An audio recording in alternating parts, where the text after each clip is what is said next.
अस्सलाम वालेकुम, मैं हूँ आपकी निशा खान फ्राम जंग और हमारा नया सॉन्ग आ रहा है, इसको लाइक करें और शेयर करें। सुपर स्टार मॉडल मैडम निशा खान और साढ़े उस्ताद मोहतरम सिंगर इंडर कादिर सराई साहब और बिलाल राय साहब जी और असा उस्ताद होने गाने दे शूटिंग की है।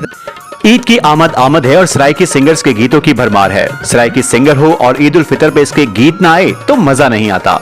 रिपोर्ट एम सईद बिशारती और आप देख रहे हैं आज तक।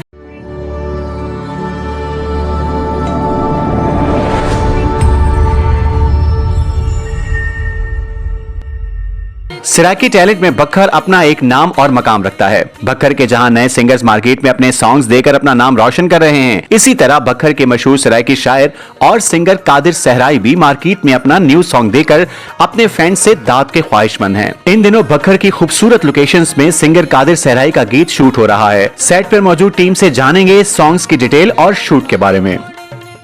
अस्सलाम वालेकुम दोस्तों, मैं थोड़ा अपना फरी खान ड्रामा आर्टिस्ट ते आइसा दे नाल सुपर स्टार मॉडल मैडम निशा खान और साढ़े उस्ताद मोहतरम सिंगर इंडर कादिर सराई साहब और बिलाल राय साहब जी और असा उस्ताद होने गाने दे शूटिंग की है। तो सारे गाने का पहला बोले सामने तू मेरे ढोल वधर है। खुद ही वैसी ढाल दे अंदर खुद भी देखना, अपने दोस्तों को दिखाना ते गा शेयर भी करना है। अस्सलाम वालेकुम, मैं हूँ आपकी निशा खान फ्राम जंग और हमारा नया सॉन्ग आ रहा है, इसको लाइक करें और शेयर करें। आज तक न्यूज़, खबर सच के साथ।